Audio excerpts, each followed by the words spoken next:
Hello, my name is William. Today I'm going to talk about Bitcoin, what it is, and how you can get started investing in Bitcoin. So, what is Bitcoin? Bitcoin is a decentralized digital currency that came out around 2009. It enables anyone, anywhere to send payments, instant payments to anyone, anywhere in the world through a Bitcoin blockchain. And it allows this to be done without third-party involvement of a bank to manage the transactions, or without a centralized government performing any type of regulatory action on those transactions. What is the Bitcoin blockchain? The Bitcoin blockchain is a digital ledger, basically a continuously growing list of transactions. So every time someone sends money from one person to another, or sends a Bitcoin from one person to another, those transactions get posted to this digital ledger called the blockchain. These records and transactions are linked to one another and secured using an algorithm called cryptography. Cryptography, basically, this is a security method in addition to the Bitcoin network itself, which is a growing node of computers, perform the security around the transactions and prevent hackers from being able to alter the blockchain, forge transactions, and try to steal money.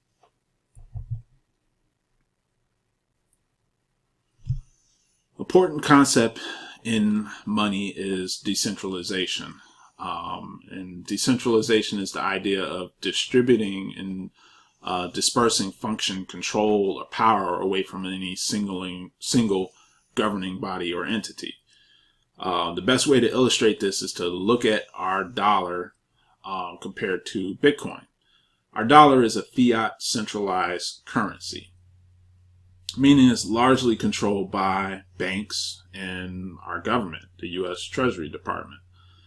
They have control and they have a large say in the value of our dollar. They have a set of tools like controlling interest rates, controlling trade, even controlling supply of money to affect what the actual value of a dollar is.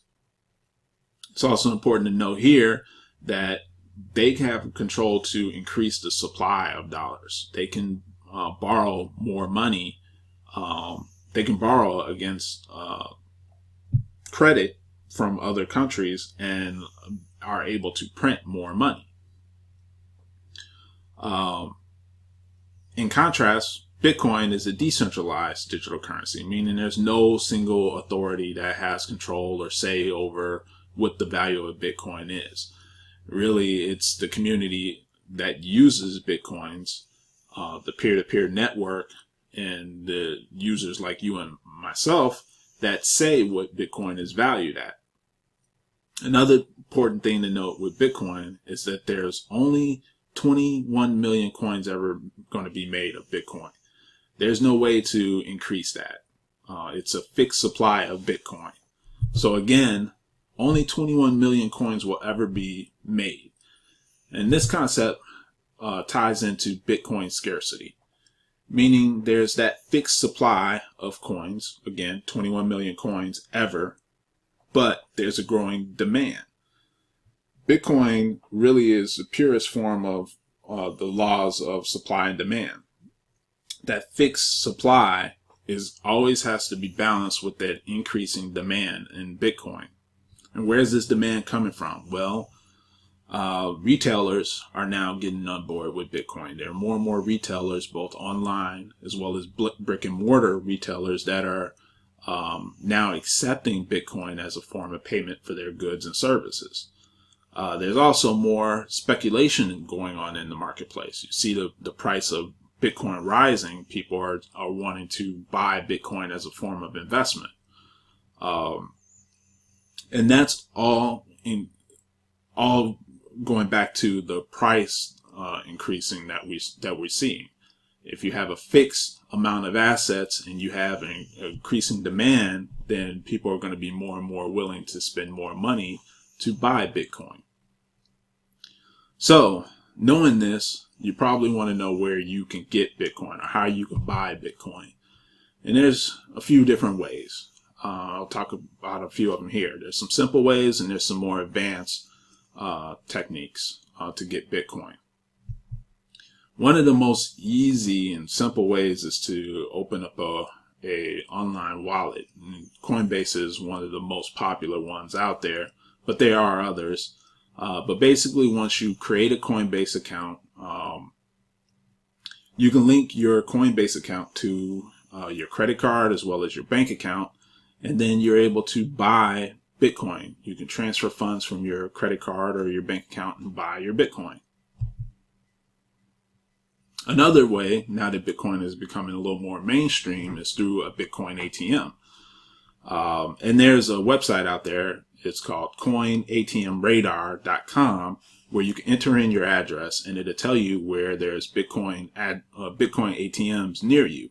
It also give you some other important information like the type of coins you can actually buy from that ATM, through that ATM, as well as any fees associated with transactions to buy the coins. And then there's trading exchanges, and these are more advanced, like Bittrex or Poloniex, where you're transferring currencies or you're trading currencies to buy Bitcoin.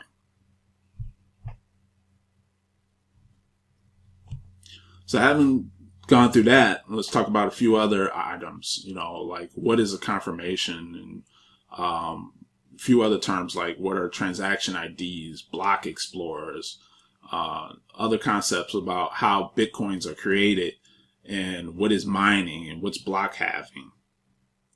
All important topics here. And probably the best way to answer these would be to look at the transaction, what happens in the Bitcoin transaction. So you've gotten your wallet through Coinbase and you've bought your Bitcoin, and now you want to send $10 in Bitcoin to a friend. So basically, to do that, you would log into your wallet, you would get your friend's address of his wallet, and then you would tell your wallet to send $10 to your friend's address. When you hit that send button, what happens is that your wallet will broadcast that exchange to the network. What you're going to get back is a transaction ID. That transaction ID is what identifies your exchange. It identifies the fact that you took $10 out of your wallet and you transferred it to your friend's wallet. In that transaction ID, it's going to associate your friend's wallet address, your wallet address, and the amount of currency that's switching hands. Now, what happens is every 10 minutes, the network, the Bitcoin network, is going to take your transaction and group it with other transactions that occur around the same time, and it's going to combine them into what's called a block. That block is when your transaction gets combined with other transactions and forms a new block. That's called confirmation. And that's where miners get involved. Miners are specialized computers running encryption software to kind of figure out and perform complex calculations against your block. You can think of the block as like a puzzle piece, whereas the blockchain is the entire puzzle.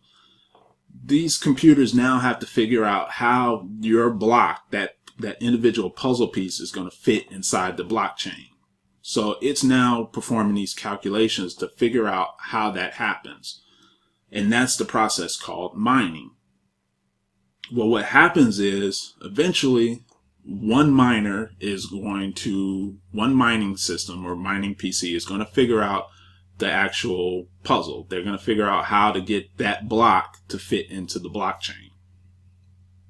Well, when that mining PC figures that out, it's given a reward. And that reward is in Bitcoin.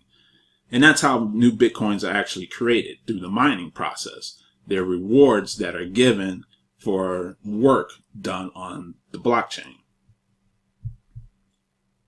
So, block rewards and block reward halving. So again, when miners are performing these calculations on the network to solve a block, and they successfully solve a block and add it to the blockchain, they're rewarded Bitcoins. Now, in 2009, when Bitcoin first came out, that reward was 50 Bitcoins for every block that was solved successfully.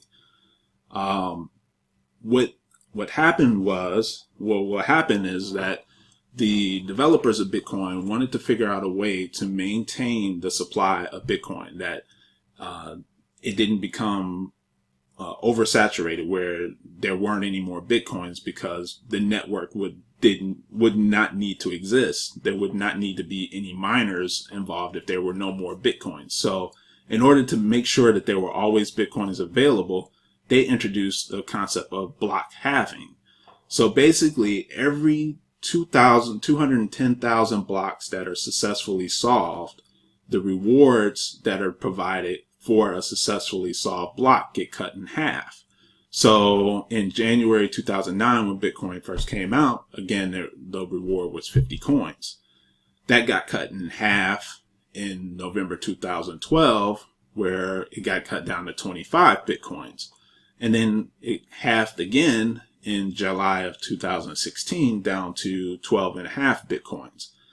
And basically this happens every approximately 4 years, but what really controls when another half is going to happen is when another 210,000 successfully solved blocks are added to the blockchain, that puzzle. So those are important concepts to know. Basically, the next one is going to happen whenever the correct number of blocks get solved. So the coins get rewarded to the miner that solves that block, adds that new block to the blockchain, so it completes the puzzle and figures out where that puzzle piece fits in the blockchain. And then the miners record the transaction and all of the transactions in the block, all the transactions in that block to the blockchain. And basically, at that point, you're able to see and get confirmation that your transaction completed successfully. You can log into your wallet software and you'll see that your transaction completed. Another way that you can see that is by using a block explorer. And a block explorer, there's a couple of them out there, a couple of them that are well known, blockexplorer.com as well as blockchain.info, where you can search. If you have your transaction number, you can put it in there. You can search for your transaction. You can also see all transactions that are happening on the blockchain, as well as the latest blocks that were mined and identified by nodes on the network.